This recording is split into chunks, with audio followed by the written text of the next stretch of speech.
Okay, we are recording. Okay, so this is all going to be done in one take. So bear with me. There's not going to be any edits because this is going to be a long one, and I don't want to have to deal with the extensive edits, except for when I have to like kind of overlay some images in the background, which you'll probably see like right over here. So, anyways, let's move on. Hello, how you doing? That's a bad intro. Hello, everyone. Macintosh here, and welcome to my video over here that will cover extensively the Operation Avalon that happened in the Vanguard recently. So, let me get set up over here real quick. Just sit over here. Just stand right here.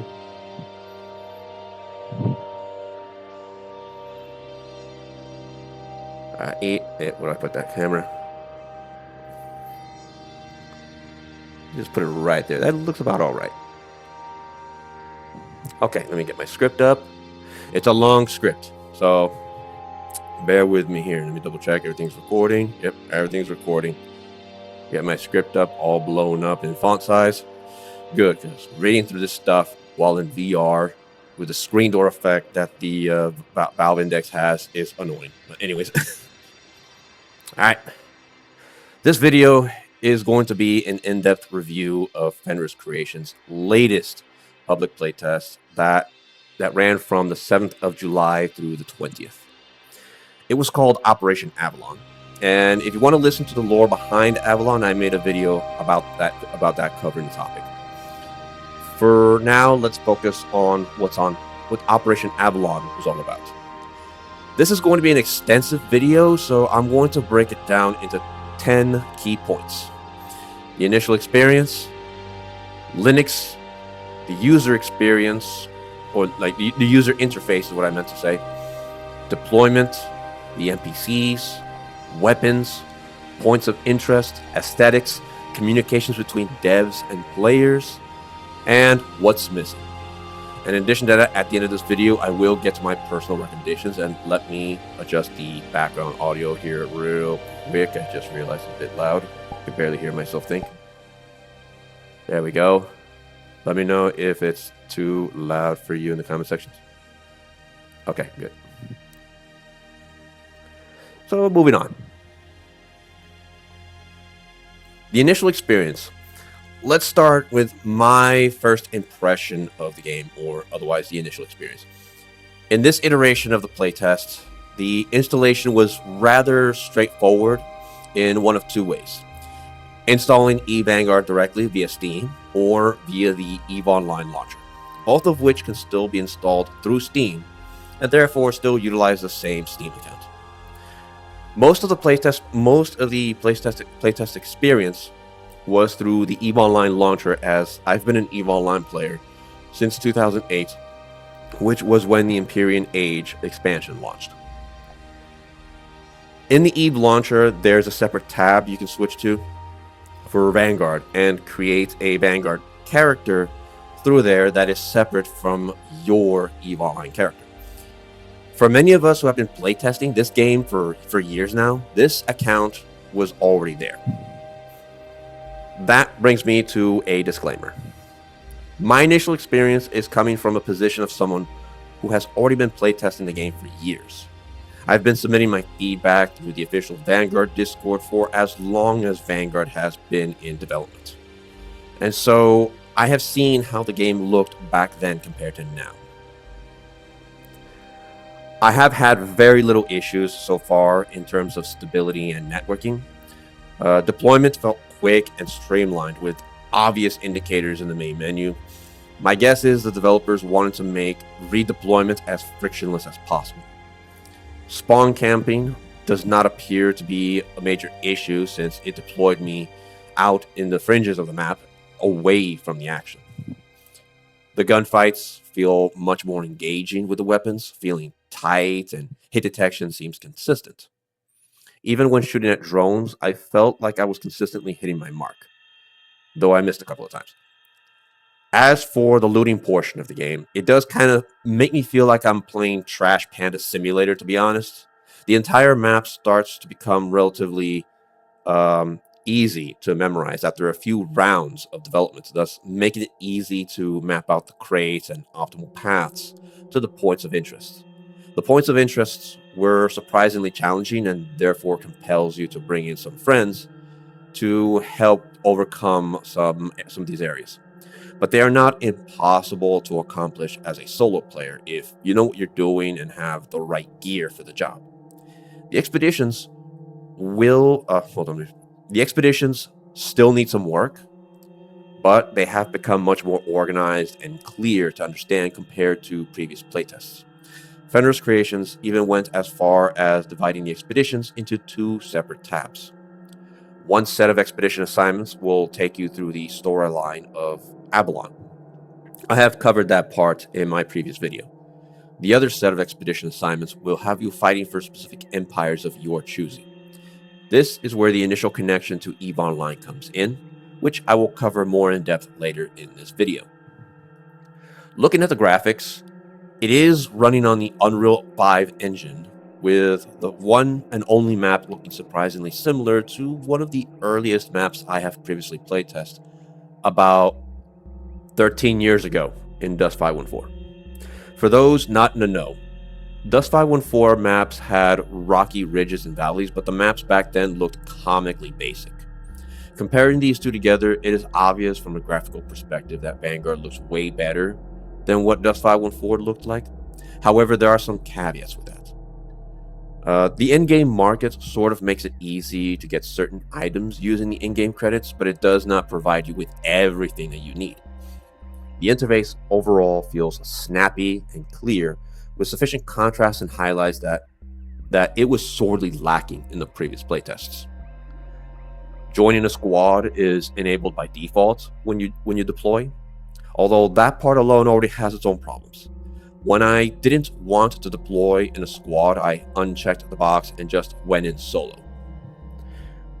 That right there is the basic rundown of what I have experienced thus far in Operation Avalon. From this point on, I will be going into detail on each of the parts of those mentioned above. So get some Hot Pockets and a soda. This will be a long one. Please check the length of the video right now if you're curious how long this will take. Yeah, it's going to be that long. So what you just heard was a TLDR. If you don't want to hear anymore, end the video right now. All right, those of you who stayed, let's go. Let's start with the Linux. Using the Proton hotfix compatibility option, EVE Vanguard is able to run on Linux.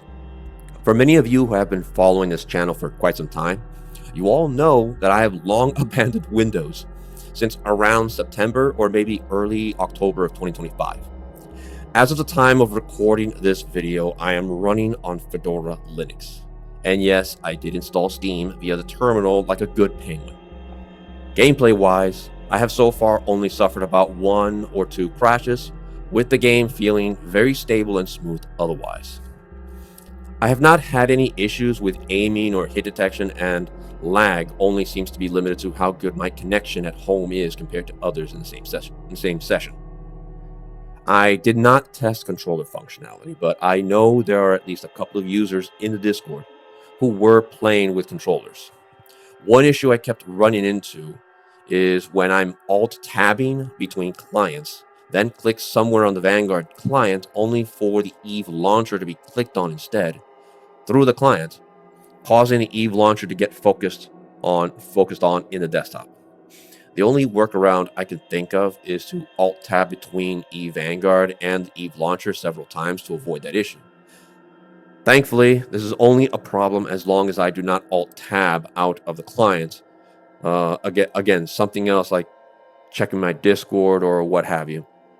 Another workaround is just basically once you launch EVE Vanguard, just simply exit from the launcher itself. You don't really need the launcher in the background to run. Once Vanguard is running, the launcher is just irrelevant at that point. Now for the user interface. Let's talk about the item iconography. The old abstract icons have been replaced by new icons that are clearly inspired by EVE Online and its sprite style images used for items like ammo, modules, exotic dancers, and spiced wine. Although I wonder how exotic dancers will look like in the Vanguard context. At a glance, you can tell which items you see is a component for manufacturing, which is for materials, which is for ammo, and which is for chipsets or modules you can fit into your weapon. EVE Online players will find some familiarity here. Next up will be the expedition chains. These are divided into two distinct categories: the Lords of Avalon and global events. The expeditions for the Lords of Avalon take you through the lore of Avalon, through flavor text, while also giving you a chain of assignments for you to complete to earn rewards. These were only playable once, and thus not able to play it again, if I remember correctly. This was sort of similar to the Sisters of Eve mission arc in EVE Online. The difference here is that the Sisters of Eve mission arc can be repeated once a year, and completing the arc was often used as a means of recovering your security standings with the various empires. However, I think you were able to abandon them and finish them later on once you feel ready for it. They also came in all levels of difficulty, from easy to hard, many of which you can attempt to finish as a solo player, but at some point you might need the help of a squad. Let me adjust the camera here a little bit. What do you guys think of the background? All right. The expeditions for the global events are directly tied to EVE Online, with you choosing which of the four major empires you want to complete assignments for. This was the principal connection between EVE Vanguard and EVE Online. Completing enough expeditions in Vanguard will trigger an event in EVE Online where an appearance of Squall-class Aegis ships, along with lucrative sites for the players and capsuleers, for the capsuleers to target and hack respectively. Progressing through these sites in EVE increases the influence of the empires where these sites are completed. That influence is what will dictate which empire will hold the claim to Avalon. Once that influence reaches 100%, the Nemesis Command Outpost will appear in EVE Online, filled with rewards.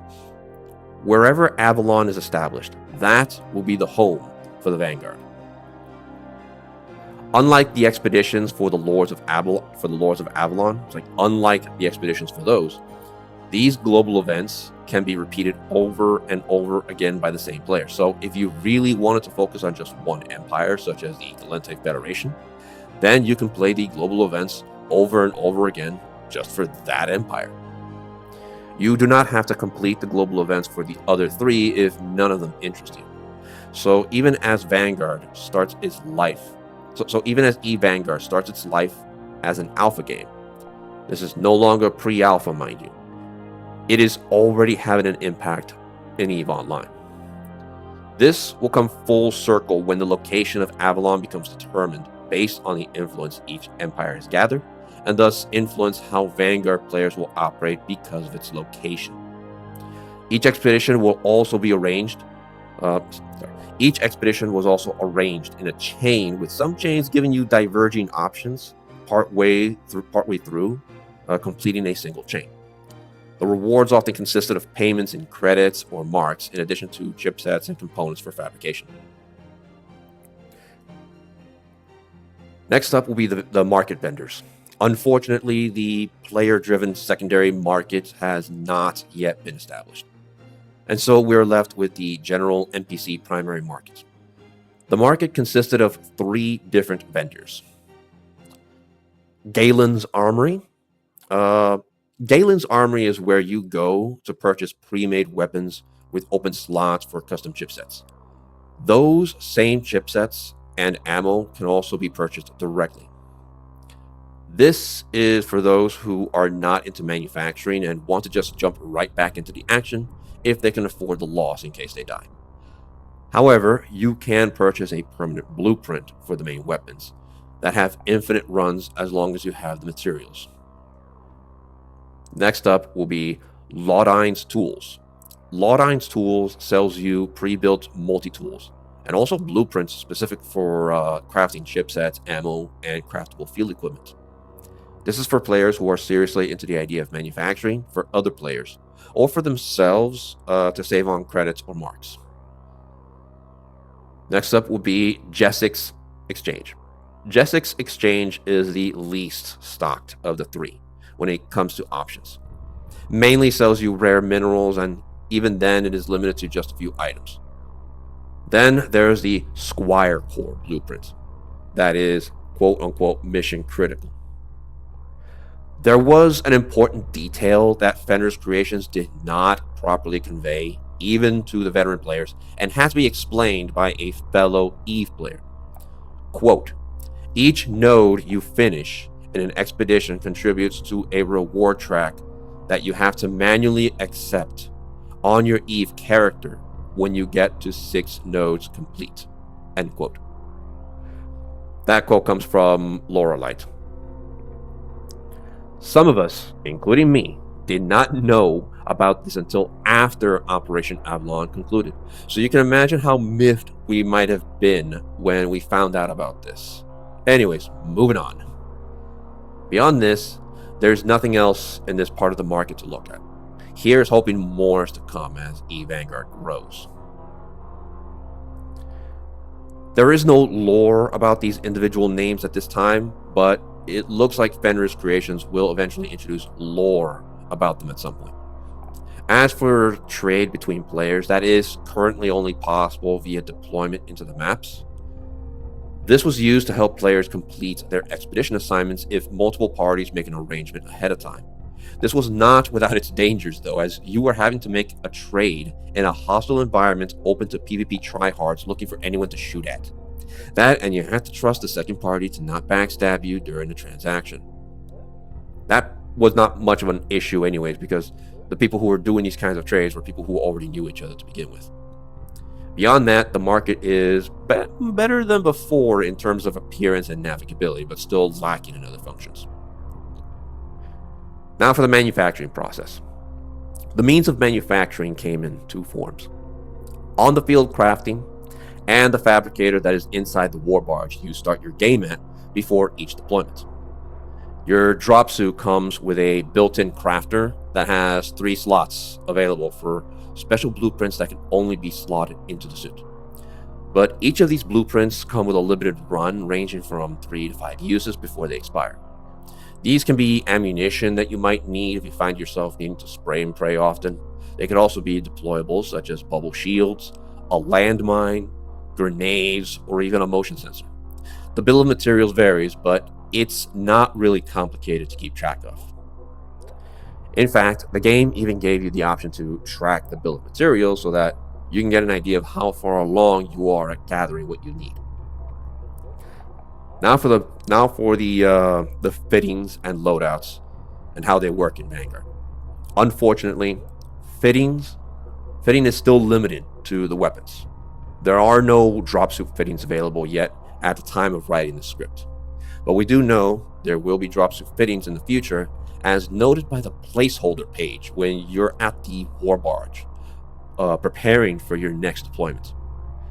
Fitting chipsets to the weapon is still the same as previous playtests. Nothing's changed there. But thanks to the updated icons on each of the chipsets, I think players will find it much better than before, even if the change is limited to just the iconography. If you attempt to deploy with nothing on your weapon slots, you will be given a militia-grade weapon for free with a small amount of kinetic and energy ammo. Don't worry, you'll find plenty of that on the field when you deploy. But even if you succeed in extracting, you will have to give that weapon back. Yeah, somehow the ammunition you can keep. Now for the HUD. The HUD is not cluttered with too much information, and you can get a general idea of what the information is trying to tell you. Enemy NPCs that aggress you have their shields and armor indicated. Enemy NPCs that notice a presence but are not aggroing will just have a subtle yellow box over them. You have your own shield and armor indicator on the bottom left corner of the screen. Your available weapons are listed on the bottom right. Deployable equipment are shown at the bottom center. The list of objectives show up at the top left corner whenever you bring up the map, although completing one of the assignments will temporarily highlight itself on the top left corner of the screen while you're actively going about your business. The compass is at the top of the screen, and the remaining time for the active session you are in is shown on the top right corner. But again, I have been active in the previous playtests for Vanguard for years now, and so I'm accustomed to the layout and have seen the changes over time. So what you see now on the screen will likely change before November, depending on the feedback Fenris gets from the players in the post-event survey. I have filled out my survey, by the way. However, the HUD is not without its faults. Objective markers get stuck on the edges of the screen, but never point directly on top of the actual objectives unless you get really close to one. Like I have to get real close. And only then it starts to highlight the objective, and then the marker just lands right on top. So it gets kind of annoying. Sometimes you have to kind of stand right at the exact position in front of the objective, and if you're off by a certain angle, it kind of deactivates and you can't see it. Kind of annoying. Anyways. All right. This could be a problem when you're in a rush. The vertical lines from the marker beacons placed by the players is barely visible against the sky.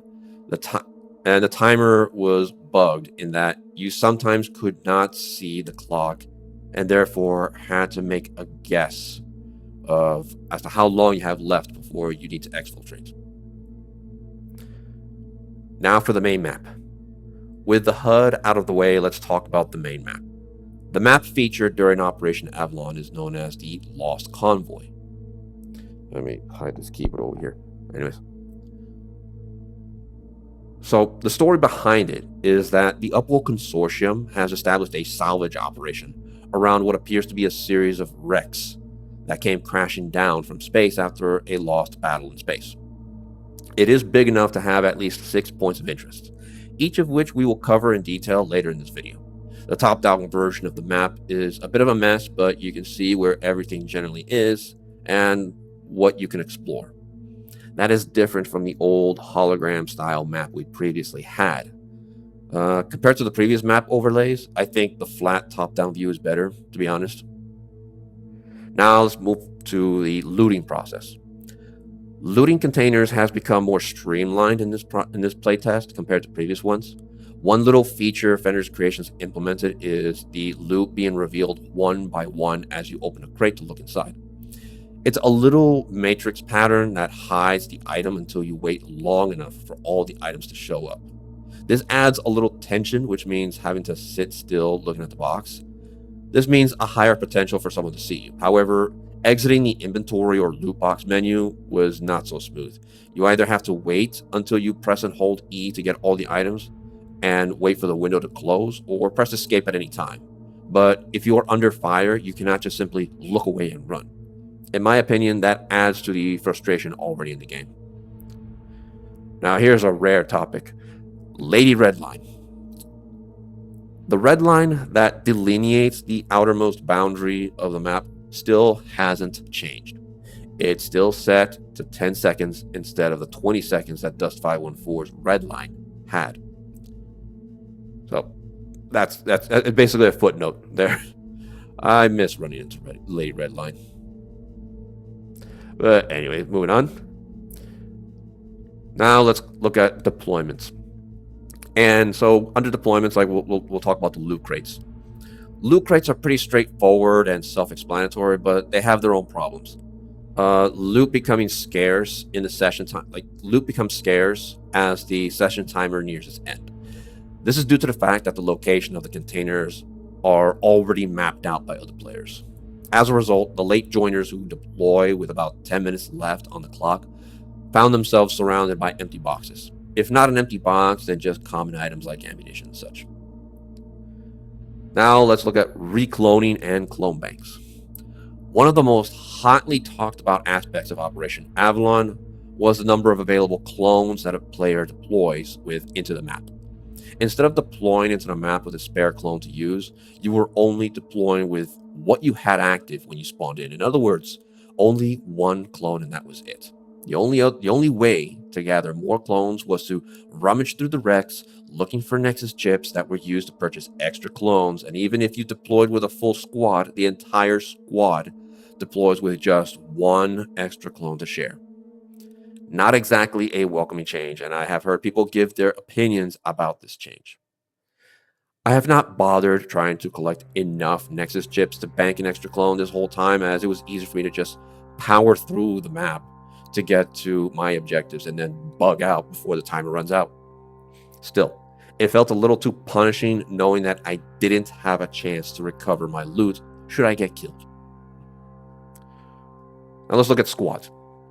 Vanguard limits you to just 3 squads for Vanguard limits you to just 3 players per squad, and you deploy into a map with as many squads as the instance is able to handle. But again, you're just limited to 1 spare clone for the entire squad, and so you have to decide who gets to use it should your entire squad get wiped out. It would make sense if it was just like one person that got killed and then they can use that reclone. That's it. But beyond that, what happens if the entire squad gets wiped out? Anyways, it is worth taking note that being in a squad is a massive force multiplier in Vanguard. Even when confronted by an equally sized squad somewhere along the way, you can still come out on top as long as you maintain clear communications. This brings me to one important feature EVE Vanguard implemented: proximity chat. Proximity chat enabled me to effectively coordinate with a squad of purely random players, and we were able to accomplish objectives much more rapidly and with confidence. This also allowed me to even coordinate with players who were outside of my squad. There were few and far in between, unfortunately. But anyways, it is important to keep in mind, however, that despite being limited to 3 players per squad, players were still able to coordinate multiple squads consisting of at least 9 players if they can take advantage of popular communication tools such as Discord or TeamSpeak. Oftentimes, the common method of ensuring players deploy into the same instance is to make sure everyone set their games to the same region and then hit deploy on the count to 3. So this is called queue syncing. It was used extensively back in Dust 514 to great effect. This has eventually led to Vanguard actually crashing during the last 3 days of Operation Avalon, a little detail I will cover later in this video. Now, what about expeditions with squads? A common issue I saw with squads and running expeditions is that you often have to figure out whose expedition you have to do first. Sometimes helping one squad mate will indirectly help you to complete one of your own objectives along the way, but oftentimes it happens that you don't have enough time to complete an objective because your squad spawned into a map with just as little as 10 minutes or less left on the clock. Barely enough time for 1 or 2 objectives for one of your squad mates, and you had to devote some of that remaining time to extract. Now for solo runners. Besides squads, there were a lot of solo players in the game. Not because of lack of awareness or lack of discoverability, but because many of them actually prefer playing solo. It is doable as long as you know what you're doing, and there have been players who were able to solo run the points of interest using the right equipment. It is just that the difficulty cranks up to 11 if you go in solo. And that is assuming other players are not waiting to ambush you on the way out. As for matchmaking, talking about matchmaking, it was not made clear at all how it worked, especially when the composition of the squads and loadouts of even the solo players varied wildly. It did feel like I was facing players closer to my personal level though, but I don't know if that was just pure luck. Then there's player identification. Oh god, player identification. Squads do get the benefit of being identified by name to their fellow squad mates. And after a while, you start to distinguish players from the NPCs based on the drop suits and behavior. But there have been instances where the newcomers still get tripped up over who is who. Ever since Operation Nemesis, attending FanFest 2026, where I played some Vanguard at the computer booth, and now Operation Avalon, I have encountered players who mistook me for an NPC. The only practical way to identify ourselves is to speak up through proximity voice chat, or just flash like the lights off our guns, or just bunny hop. Just like just like bunny hop. Yes, we have reverted back to dust bunnies. Now, the NPCs. Speaking of NPCs, I will talk a few things about them. Let's start with intelligence.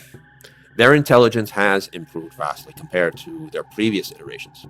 They're still relatively easy to kill, even in large numbers, but the way they move and interact with the environment is what made them formidable during Operation Avalon. Although they seem to always default to just chucking a grenade immediately upon engaging. Sometimes they even toss a grenade at their own feet. Now, next up will be the ragdoll physics. The NPC soldiers had some funny ragdoll physics that often had them go doing crazy yoga poses when they died. Sometimes the collision detection kind of made it even funnier. Moving on though, that was it for the ragdoll physics. Now let's look at the classes. During Operation Avalon, there were at least 4 NPC types. There's the Mordu's Legion operatives that are similar to the assault types seen in Dust 514. Pardon me if you hear popping in my microphone. Mordu's Legion oppressors there's Mordu's Legion. Let me start off from the beginning here. Mordu's Legion operatives that are similar to the assault type seen in Dust 514. Then there's Mordu's Legion's oppressors with large heavy armor and a heavy gun that fires grenades. Yes, it fires grenades. Drones that fly around with packs of 2s or 3s and even varied in size and effectiveness. And stationary turrets that guard the entrances. As for the loot carried by each of these, the kind of loot carried by the NPCs depended on where they were stationed. Near or at the points of interest, at least 1 or 2 of the operatives would carry with them a yellow or red access card or key card that you can then access the storage rooms with extra loot. These are not required to complete any objectives and were just extras for those who have a habit of exploring. Although I was able to extract with a collection of key cards that I could use later. Most of them carried command implants that you would need to turn in to a processing unit in the field or in the expedition assignment window when you return to the war barge. Oppressors carried special Sec 5 or SEC 5 command implants that were part of the assignments for your expedition as well. Now let's move on to weapons. Now we're going to talk about the weapons that were featured in Operation Avalon. I will talk about the craftable equipment later in this video when we get to talking about the points of interest. Let's start with a multi-tool. This is just a simple device made for 2 functions: mining rocks on the side of a cliff and cutting into secure containers and tech panels. In previous playtests, we were able to swap different mining crystals as we cut through different rock types. But in Operation Avalon, it appeared to have been simplified. Although I was more focused on the shooting aspect of the game than on the mining. It was also a lot less chunky this time around and much more portable. Basically, they just shrunk it. Moving on to the Amar laser rifle, or the DMR. I did not have enough time or motivation to try out all of them, but the animations, reloading, the aiming, and the feel of the weapon definitely felt fully fleshed out. At this stage, it almost felt like the Amar laser rifle was ready for a final game. If anything, I think the Amar laser rifle is finished. Now for the SMG. Looking at the submachine gun, it was a baseline weapon. It was also the initial weapon you are given when you deploy for the first time. And if you deploy without a weapon, the game lends you a militia variant that cannot be modified, and you have to give it back when you return from your deployment. The militia variant was what I ran with most of the time, or the entire time I played in Operation Avalon. It also had sufficient recoil control and damage to feel that it can do the job well enough for you without any modifications. Moving on to the shotgun. I had very little experience with it. So I cannot really provide sufficient feedback on it. When I did try it, it felt weak and inconsistent. Although others have told me they figured out a specific chipset loadout that can make the shotgun something to be feared. At least one fellow player I deployed with almost ran exclusively with a shotgun and had fun with it. So there is that silver lining for those of you who like shotguns. We finally get to the Nova Knife. This took me way back to my days in Dust 514. During this playtest, it was still not its own fittable weapon with its own chipsets, unfortunately. It was just a standard melee attack that all players had with them. But it was very effective. But it was a very effective melee weapon against NPCs as well as other players. 2 hits with a Nova Knife killed your target. Upon succeeding in killing your target with a Nova Knife, your shields automatically recharge to full. This enabled me to just chain my attacks back to back to back with players and NPCs in confined spaces. The most notable of which was when I ran inside the elevator at the command block and stabbed every single NPC, like inside. And since the NPCs kept spawning inside the elevator, the bodies kept piling up to the point that my squad mates were having difficulty getting to my body to heal me when one of the dying NPCs dropped a grenade in the elevator, knocking me down in the process. I honestly had the most fun with this weapon. Now we get to the points of interest. The NPCs guarding them, the loot that was inside each, and their levels of difficulty. Let's start with the fueling tower.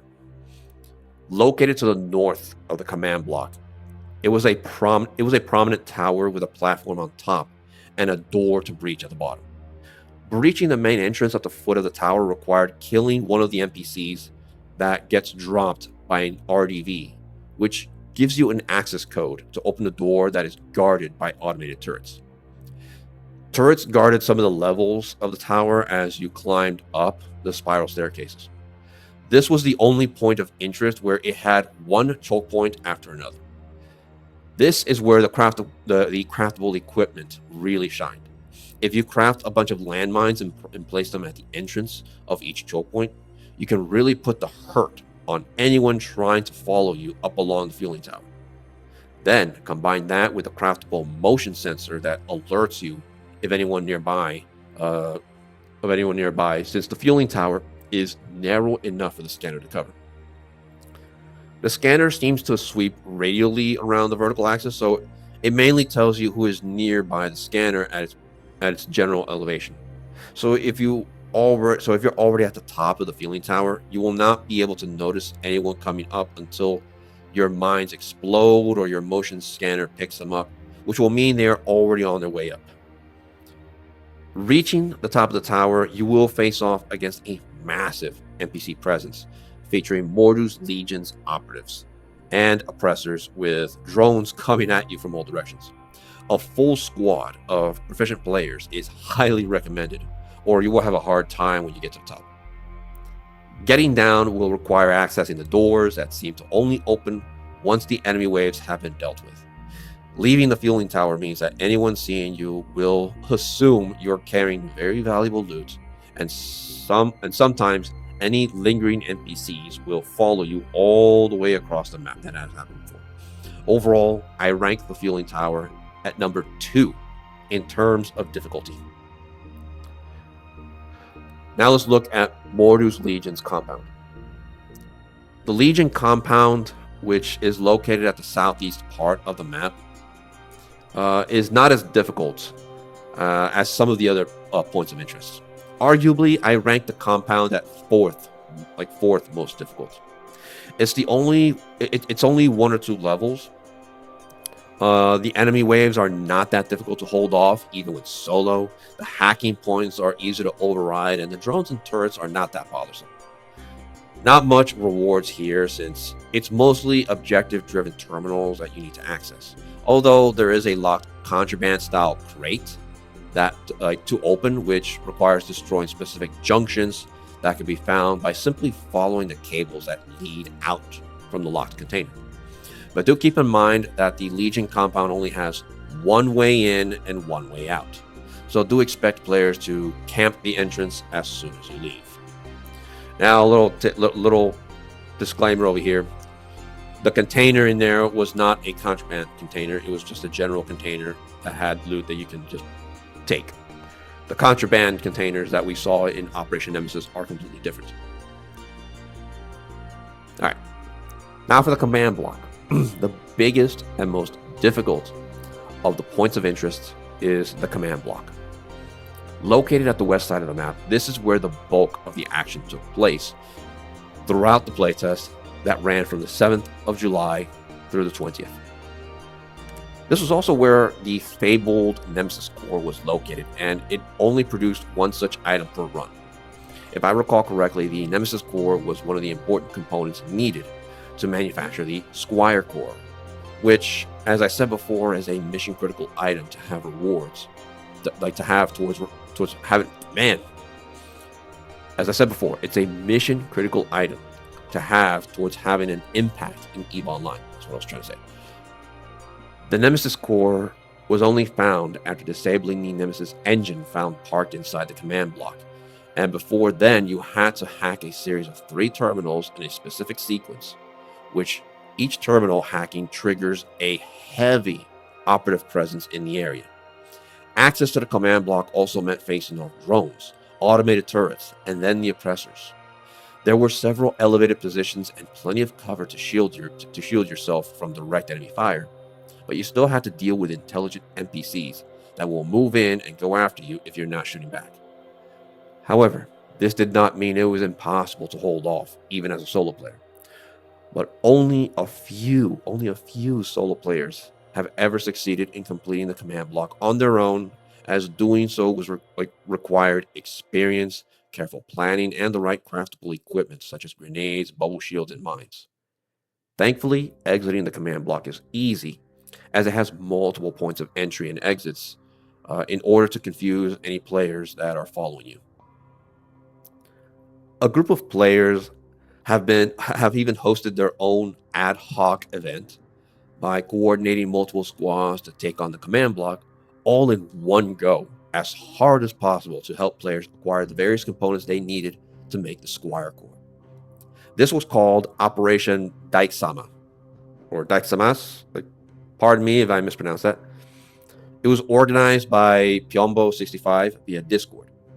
This ad hoc style event, hosted by these players, actually caused EVE Online, not EVE Online, it actually caused EVE Vanguard to crash so hard that the server was brought down as a result. As expected, Fenris Creations was actually happy that it happened because of the amount of data they acquired as a result of the crash. If the intent behind Operation Avalon was to break the game, then it's mission accomplished. And thus, I rank this point of interest at the top of the list of difficult places to take on. Now the mining rig. Third on my list of most difficult points of interest will be the mining rig. This required hacking a single terminal that is exposed out in the open and for a single platform that can be overrun by waves of NPC drones, operatives, and one single oppressor dropping in.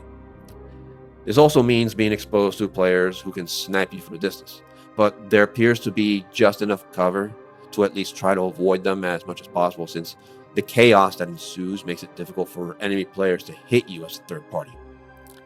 The mining rig is relatively quick to finish compared to the fueling tower and command block, since you only have one terminal to hack and access to the platform can be choked off to hold off the waves. It is also located at the center of the map. Next up, we move on to the waste processing facility. I can't really say for certain how difficult this one is because my focus on the previous 4 that I mentioned. I unfortunately did not give this point of interest enough attention to understand what it is about. It felt like a sight of curiosity than a challenge. Players ran right through it as if they didn't realize its significance, if it had any.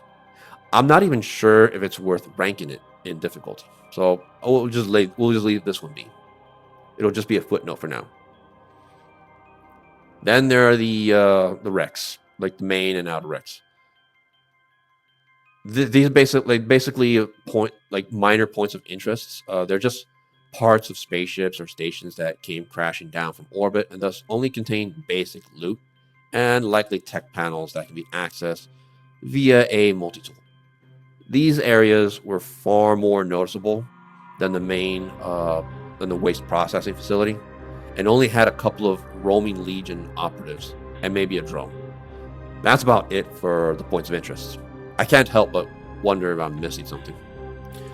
But anyways, let's move on. This is where I get to talk about the overall aesthetics of the game. Let's start with the drop suits. Starting with the drop suits, there were only 3 known types in Operation Avalon. Mordu's Legion's operative drop suits. These are just assault class style drop suits that is common throughout the map, although you might encounter unique variants of these operatives lingering out in the field. The Mordu's Legion heavy oppressor drop suits. These were very difficult to kill, as you had to first destroy the canister that is on the back of these heavies in order to take out their shields. Once their shields are down, it is a matter of whittling down their remaining armor, but be warned as they often deploy in packs of 2 or 3 at the command block. The mining rig usually had just 1 deploy. I do recommend bringing in a squad and use flanking methods to divide their attention. And then there's the Gallente Intaki type dropsuits. This is based on the original Gallente Scout dropsuit from Dust 504. This is basically the dropsuit that you wear as a player. Players only had the Gallente Intaki dropsuits, and so it is important to remind the viewer that this is not the final list of suits that are planned for Vanguard, but the players who have been playtesting the game for years have constantly asked Fenris to get the ball rolling in bringing in more suit options. Fenris Creations did post concept designs of new drop suits that take direct inspiration or are at least modernized versions of the Dust 514 drop suits, like the Amar Heavy drop suit. There's also a placeholder screen in the main menu of the Warbarge featuring an upcoming drop suit fitting window with an obscured suit shown in the middle.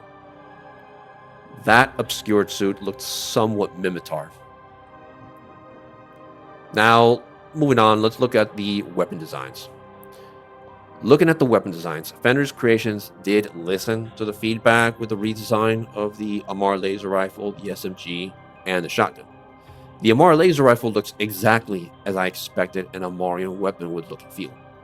It even came with its own overheating effect, which was a common thing with Amar laser weapons in EVE Online. The look of the SMG and the shotgun definitely felt Mimitar with its exposed bolts and rails. And based on the concept art, both of these weapons are made to be modular in the future. The Nova Knife also felt probably a little bit more Gallente from what I understood, but it's probably still Caldari, who knows. Then there's Upwell Consortium. The Upwell Consortium, looking at the design of them, their buildings, it's hard to say if what was shown is lore accurate. The industrial look of the structures do at least coincide with the idea that Upwell is all about building dreams with megastructures that dwarf everything else. However, Upwell's main headquarters is nothing like this, and their structures in space have completely different and unique designs. What about Mordu's Legion? Mordu's Legion suits are based on Caldari aesthetics. The angular blades and brutalist designs are typical of Caldari architecture, where function often takes priority over form. This is the opposite of the Gallente, basically. What about drones? Let's get to the drones. Despite various types encountered, they all appear with angular or blocky designs. Once again, this is typical of the Caldari. Although, some players might confuse the design for placeholder assets, at least for a couple of the models. Now, with that out of the way, let's talk about communications between developers and players. With all of that out of the way, okay, so let me just start this over. with all of that out of the way, let's talk about the relationship between Fenris Creations and the players. This is going to be important.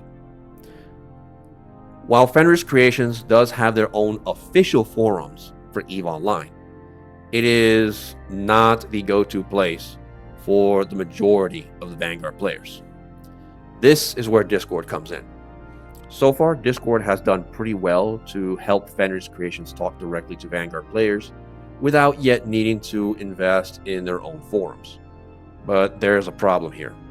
While I understand the popularity behind Discord and other such platforms, it's not an ideal place to host and manage a community for a game that is meant to be a forever game, especially when we do not know what will happen to Discord in the future.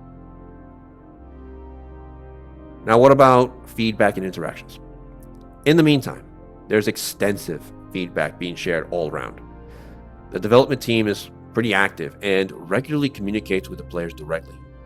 With how Vanguard has progressed over the years, it does feel that the game is a collaborative effort between Fenris Creations and the players. However, this can lead to certain problems, which I will get to in a bit. Let's do a look at the Linux feedback. In regards to Linux, again, I have to remind all of you that Fenris is not officially supporting Linux. They just flipped the switch on Easy Anti-Cheat to enable functionality on Linux. Beyond that, they can't really help you if the game does not work for you. You will need help from fellow players who are able to play Vanguard on Linux. They understand it better. But it is nice to know that the developers are aware that there are players in their base that want to play on Linux. Now, what about the Dust 514 veterans? Many of the players who contribute their feedback to Fenris Creations happen to be former Dust 514 players. Me included, we all have long memories of how the game used to be and how it behaved. This means we are also cautiously optimistic. Despite how positive you hear me talk about Vanguard, you will see me actively critique the game on their official Discord. We are some of the few remaining players that have consistently kept reminding Fenris Creations of their past failures. Not because we're mean, but because we want Vanguard to succeed, and Fenris knows that. We're also trying to help the devs avoid the same mistakes that held back Dust 514 over a decade ago. Now, but this is where we run into that problem I mentioned about a game studio collaborating with a player base in developing the game. What happens when the players do not reach a consensus among themselves over any given idea? Not to mention that there's a treasure trove of feedback posted every single day on their Discord. That is a lot for a small team to sift through, especially when reading through all that noise. I call that feedback overload. Compounding this problem is the emergence of lurkers.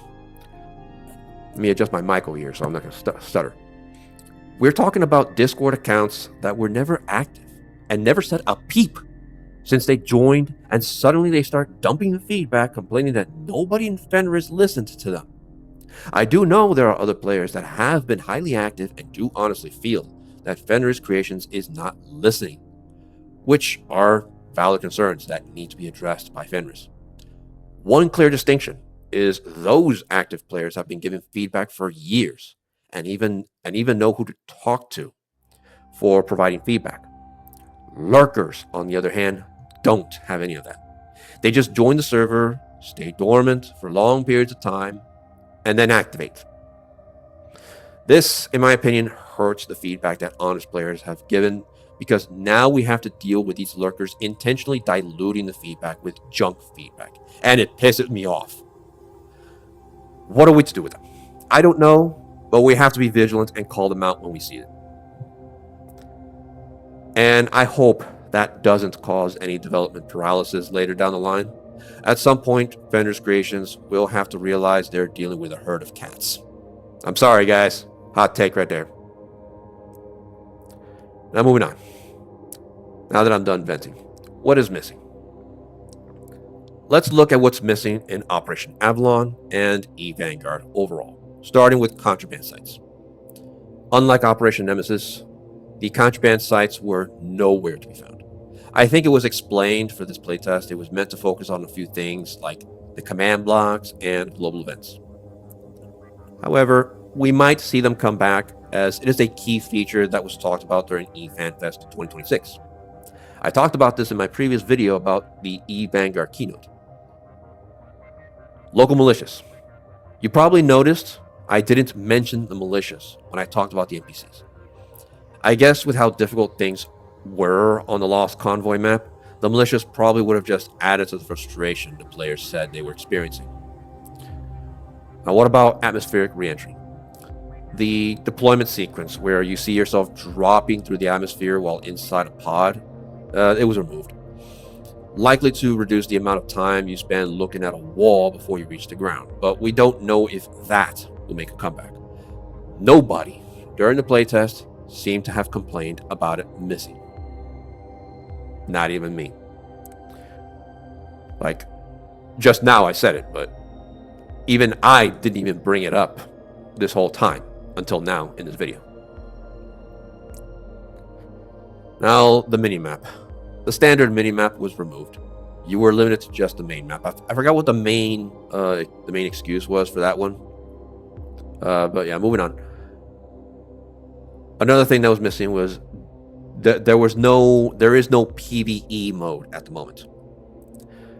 Now, mingle player mode, as mentioned by FC Collins, is something we might see in the future. The idea is you deploy to a planet with what amounts to a high security environment, where players can interact and do their objectives without interference from other players. The PvP function would be disabled, but again, this is just something FC Collins said. We don't even have an estimate on when that will be available. Now for dedicated PvP mode. A dedicated PvP mode is sorely missing in Operation Avalon, and it would be nice to see a return of something like Ambush in Menace Peak, although we had something similar like the Havoc mode from the previous playtest. What about event notifications? There was no clear indication to the Vanguard players, some of whom are EVE Online players, that they had a reward track to keep an eye on related to these global events. This caused some of us to miss out on what we could have claimed in EVE, what we did in Vanguard. Now, this is where my list of recommendations begin. I know this video has gone on long enough, but we're almost there. I will quickly cover 5 things: the user interface, offline mode, social spaces, standings, and cheaters. Let's start with the UI. Looking at the UI, I got a few ideas. In regards to inventory sorting and auto stacking, partway through Operation Avalon, Fenris Creations did implement quality of life improvements to the inventory system, such as dividing stacks by single units and halves, but it's still lacking other functions, and I recommend adding the ability to sort by type and name, the ability to auto stack, and maybe even the ability to put these items inside their own containers, like how it is in EVE Online with the hangers. Moving on to auto restock with the market. Dust 514 enabled players to restock their fittings even midway through the match, but even if we are unable to restock our fits in the middle of a deployment, it would at least reduce the friction players have to go through to refit what they lost in the last deployment if they can auto restock upon returning to the war barge. Another thing is relocating the squad toggle. The thing about the UI is the poor location of the fill squad toggle. That toggle should be located closer and be more prominent near the ready to deploy button at the bottom of the screen. Way too many players having to figure out the hard way on how to disable squads if they want to run solo. Then there's event notifications. While EVE Online players do typically log into EVE, some EVE players prefer being more active in Vanguard than in EVE. I'm an example of that. I'm active in EVE Online, but far more in Vanguard. So there needs to be some kind of obvious notification system to alert players like me that there's a global event going on. While you could argue there is one already in the Expedition page, I'm referring to one that pops up as soon as you log in and can toggle off the notification if it becomes annoying to you. There also needs to be clear instructions to the Vanguard player on how to properly claim the rewards in the reward track of EVE Online. Then there's offline mode. Next up, I have a few suggestions for what could be done offline. I bring up the concept of offline mode because the ideas that I'm about to give do not really need an internet connection. Weapons testing. Players should have access to a weapons testing range. It doesn't need to be complicated, just a basic indoor-outdoor range or even a simulation would work. Players want to know how effective their weapons can be before they deploy. They don't want to have to learn it the hard way. Then there's drop suit fitting simulations. Similar to weapons testing, drop suit simulations should be an offline feature. EVE Online already has a similar feature with ship fitting simulators, although in EVE Online everything has to be online anyways. When reconnecting to the server, however, players should have the option to share their fits with other players. The same can be said for the weapons. Next up would be lore and tutorials. I would say I'd recommend that they have a page for those looking into the lore of the game, like a codex of sorts for players to read through while they pass the time. This is also where you can at least post basic tutorials of the game. One example of this would be Warframe. Warframe has like a codex system where you can read the lore on various characters, but it also has a section for like a little visual tutorial. And then there's the self-challenge map. Titanfall 2 has this feature where you can run a gauntlet as a challenge to see how fast and effective you can be. There's even a high score list, if I recall correctly. EVE Gunjack had this too, a decade ago, so it would not be the first time Fenris Creations had something like this. Now moving on to socials. Since social interactions are important, here are 3 things to consider. We'll cover bastions, chill areas, and online forums. Although, in a recent edit to my script over here, Discord. Let's start with Bastion voice and text chats. If Bastions ever become a thing, a built-in text chat for the entire Bastion and anyone in it should be open. Alternatively, players should be able to create a private voice chat of their own if they want to have a more personalized interaction, such as negotiating trade, organizing squads, etc. Now, what about chill areas? There also should be places for players to mingle even before deployment.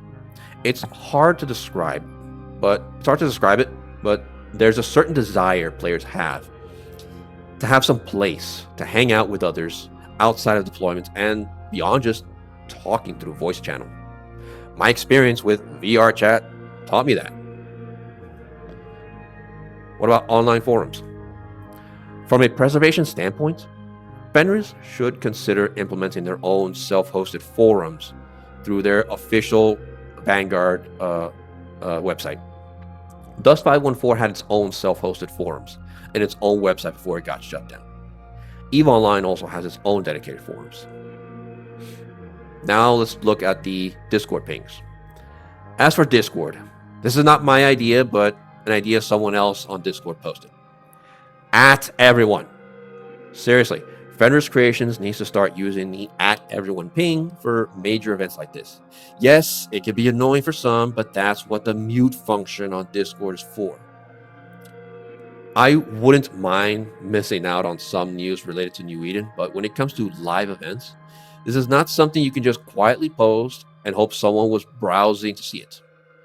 Not all of us are eagle-eyed.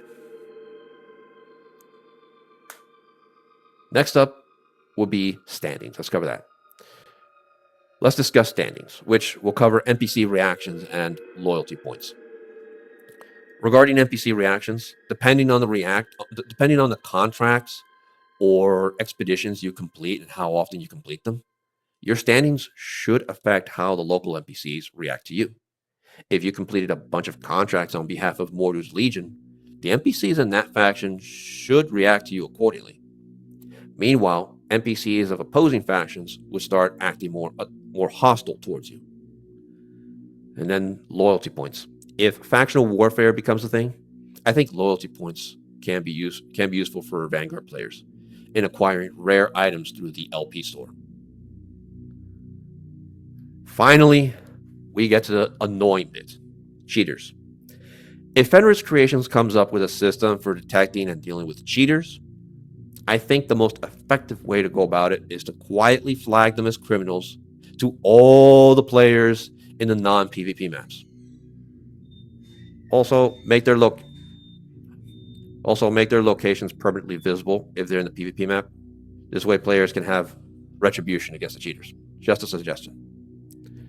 That's all for now. I'm sorry this video dragged on for so long, but there's so much to talk about. I really do hope Fenris Creations takes the time to listen to all the feedback submitted during the event. All of this needs to be addressed before November if Vanguard is to have any hope of being successful. I know many of you are pessimistic, and I don't blame you for it, but I want Vanguard to succeed.